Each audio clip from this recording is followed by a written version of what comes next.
Well, we actually have obtained new movement records, GPS data. Our Jared Eggleston and Skylar Henry down in Mississippi obtained this from a Mississippi entity, and it actually shows exactly where the boat left from when it arrived at Horn Island. You're seeing as that scrolls down on your screen there. Do you feel like you're getting useful information that's been helpful to figuring out what happened? Yes, sir. We're getting very useful information, and we appreciate the public coming forward. We're sinking.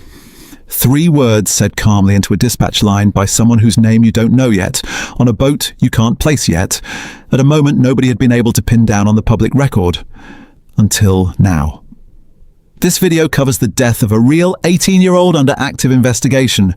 Some facts are disputed. No one has been charged with a crime. Every timeline of what happened to Nolan Wells has a hole in it. You know the shape of that hole even if you've never heard it described that way. A last sighting around 3 in the afternoon. A boat that eventually comes back without him. And in between, hours nobody outside a small circle of friends, investigators, and now 2 news organizations has been able to account for. This recording sits somewhere inside that hole. It has never been placed on the public timeline before. Not the exact minute it happened. Not whose voice it is. Not which leg of that boat's long, strange day it belongs to. By the end of this video, it will have a place, but we're going to get there the way investigators did. Piece by piece, stop by stop, until the gap closes enough to see what's actually inside it. You already know the outline. An 18-year-old goes out on the water for the 4th of July with a small group of friends, doesn't come home, and 2 days later is found dead near the same island he'd been enjoying that afternoon. You know his name by now. Nolan Wells, a football player from Ocean Springs, Mississippi, the kind of young man whose community turned out for him the moment word spread that he was missing. You also know this case didn't stay local. A civil rights attorney representing the family has kept pressure on investigators for weeks. Public figures have stepped in to help cover funeral costs. A judge with a personal connection to the case has taken the unusual step of speaking publicly, more than once, to get ahead of what she's called false rumors. None of that is new information, and we're not going to slow down to re-walk it. What's new is narrower and more specific, and it starts with a recording nobody had heard before this week. The people who were with Nolan that day have not stayed silent. One of them is the son of a sitting Mississippi judge, and that judge has spoken publicly more than once about what her son told investigators. As a white woman who grew up in a predominantly black area, where I've definitely been the only white person in the room on lots and lots and lots of occasions, I've never been in fear. I've never been afraid. I've never been worried about my safety. With that being said, as a white woman with biracial children, I don't give a if it's their cousins. My boys will not be the only black child in the room. Her account is specific. Her son last saw Nolan around 3 in the afternoon on July 4th. The group left the island around 4:30. And when they left, she says, the boat was already in trouble, taking on water with a bilge pump that had stopped doing its job. That statement has been public for weeks, repeated in interviews and social media posts as pressure on the family and on investigators kept building. What hasn't been public, until this recording surfaced, is any record of the moment that bilge pump failure actually became a call for help. A voice, a request, a response. Something outside of anyone's memory of the day, outside of anyone's account written after the fact. Something time-stamped, captured in real time by a third party with no reason to shade it one way or another. That's what changed recently, and it's worth being precise about what it changes and what it doesn't. To understand where this recording fits, you have to see the whole shape of July 4th, because the boat's movements that day are more complicated than left the island, came home. Start at the beginning. Just before 10 in the morning, the boat pulls away from its home dock. A little over an hour later, it arrives at Horn Island, the group settling in for a holiday out on the water. Swimming, sun, the kind of ordinary 4th of July that ends up on nobody's radar until it doesn't. Hours pass. Around 3 in the afternoon, by the account of the friend who was with him, Nolan is last seen on the island. Then, roughly 90 minutes later, at 4:31, GPS tracking shows the boat pulling away from Horn Island without Nolan aboard. That 90-minute window, 3 o'clock to 4:31, is the part of the day nobody has fully mapped. Not what was said, not what was decided, not what anyone on that island understood about who was staying and who was leaving. Investigators have not characterized it publicly as missing time in any official sense, and it's important to say that plainly, but it is undeniably the least documented stretch of the entire day. What happens after 4:31 is where the tracking data gets specific enough to matter. The boat doesn't go straight home. It returns first to its original departure dock. Then, close to 6 in the evening, it heads into Fort Bayou.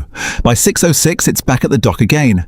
Then, more than an hour after that, at 7:19 that night, it makes one more trip, this time to the Fort Bayou boat launch. From there, the tracking shows it leaving the water entirely, moving over land, the pattern consistent with a boat being pulled out and trailered away by vehicle, eventually reaching the boat owner's home. 4 stops, 3 separate legs of travel after the departure from the island. A boat that, by any normal read of a beach day, should have had one job left: get everyone home. Instead spent close to 3 additional hours in motion. None of that on its own proves anything about what happened to Nolan. GPS data can tell you where a boat went. It cannot tell you who made each decision or why. But it does something else that matters. It gives every version of that day, including the version that includes this newly surfaced recording, a fixed set of coordinates to be checked against. And that's exactly where the audio slots in. Somewhere in that stretch, in the window right around the boat's departure from Horn Island, a call went out to a private boat towing company. Not a friend, not a parent, a dispatcher on the other end of a line doing a job they do every day, taking down the location and condition of a boat in trouble. It's worth understanding why that call went where it did instead of straight to the Coast Guard. Private towing services exist specifically for situations like this one. A boat that's taking on water but isn't yet a life-threatening emergency, where the fastest, most practical fix is a company built to reach stranded boaters quickly and get them back to shore. Calling a towing service instead of dialing for a full emergency response isn't unusual. It's often exactly what boaters are supposed to do. That detail matters because it frames this recording for what it actually is: a routine emergency call for a mechanical problem, not a call reporting a missing person.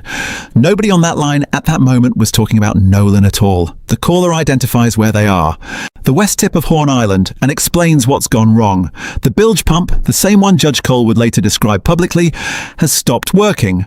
Water is coming in. The caller asks for help. Then 3 words, calm but urgent enough to have made this recording worth surfacing in the first place: "We're sinking." The caller follows it with a request to get the boat, in their words, unsank and towed back. And the dispatcher, doing exactly what a dispatcher should do, asks the obvious question first: is everyone on board accounted for, and is everyone okay? The answer comes back without hesitation: everyone on the boat is fine. We're sinking. Can you all please come? And is everybody on board in good health otherwise? Yeah, everybody's on board. That single exchange is the entire content of this recording. No argument, no raised voices, no mention of anyone left behind, just a mechanical failure, reported the way a mechanical failure gets reported to a company whose entire business is pulling boats out of exactly this kind of trouble. Here's the part worth sitting with. This recording confirms something. It does not resolve something else. Those are 2 different claims, and it matters that we don't blur them together. What it confirms: the account that's been public for weeks, that the boat was taking on water, that the bilge pump had failed, that this was a real mechanical emergency, and not a phrase used loosely after the fact. The time-stamped call lines up with that account. It doesn't contradict Judge Cole's version of events. If anything, it's the first piece of outside, independently obtained evidence that fits cleanly into the shape of what she's already said publicly. What it doesn't do: explain why Nolan wasn't on that boat when the call was made. The caller says everyone aboard is accounted for and fine. That statement is about the people who were on the boat at that exact moment, not about who was supposed to be there or why one person from the group wasn't. Those are separate facts. A mechanical failure is not an explanation for a decision, and no source, not this recording, not the GPS data, not any statement issued so far, connects the 2. It's tempting, once a piece of hard evidence like a time-stamped recording surfaces, to let it answer more than it actually can. That temptation is worth naming directly because it's exactly how timelines get distorted online. A real, verified detail gets stretched to cover a question it was never built to answer. This recording tells you what was wrong with a boat. It was never going to tell you what was in anyone's head on that island an hour earlier.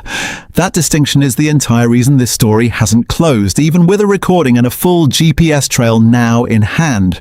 You can know exactly what happened to a boat's bilge pump at 4:30 in the afternoon, and still not know why a young man was standing on an island alone when it happened. The bilge pump call isn't the last time a phone gets picked up that night. Hours after the boat finally leaves the water for good, well past the Fort Bayou boat launch stop, well into the evening, a separate call goes out. This one isn't to a towing company. It's to the Coast Guard, placed by one of the friends who had been with Nolan on the island that day, right around 11 o'clock at night. The Coast Guard has confirmed the call happened. What they've also said plainly is that it did not require their assistance at that time. Whatever concern prompted that call, it didn't rise in the Coast Guard's assessment in that moment to the level of an active search. That would come later. Nolan's mother has said that when he didn't come home that night, she started using a phone tracking app on her own, watching his device's location the way a lot of worried parents do when a call isn't getting answered. That search led family members to a residence where they were eventually able to retrieve his phone, and separately to recover his vehicle from another address. None of that happened through a coordinated search effort. It happened because a mother wouldn't wait. By the morning of July 6th, what had been a family's private search became a public one. A National Park Service ranger found Nolan's body in the water off the northwestern tip of Horn Island, the same stretch of coastline the group had spent their holiday enjoying 2 days earlier. 2 calls, 2 very different tones. One about a sinking boat resolved within the hour by a private towing company. One about a missing young man made hours later that didn't trigger an immediate Coast Guard response. And that, in hindsight, sits right before the beginning of a search that would end in the worst possible way. It would be easy at this point to feel like the picture is complete. A time-stamped GPS trail, a recorded call, a public statement from a judge that lines up with both. It has the shape of an answer. It isn't one, not yet. The cause of Nolan's death has not been released. Not by the State Medical Examiner's Office and not by the independent autopsy the family commissioned on their own, out of concern that they weren't getting the full picture from investigators. No toxicology findings have been made public. None of that has been confirmed, and anyone telling you otherwise right now is telling you more than has actually been established. What this recording and this GPS data do explain, clearly and now with outside documentation, is what happened to the boat. A bilge pump failed, water came in, a call for help went out and it was answered. What none of it explain, not the audio, not the tracking data, not the public statements from anyone involved, is why Nolan Wells was still on Horn Island when that boat pulled away. That question is still the Jackson County Sheriff's Office's to answer, with assistance from federal investigators. The FBI has confirmed it's provided support to local investigators, while being clear that Jackson County remains the lead agency on the case. Family members have met directly with the county's district attorney to get a sense of where things stand.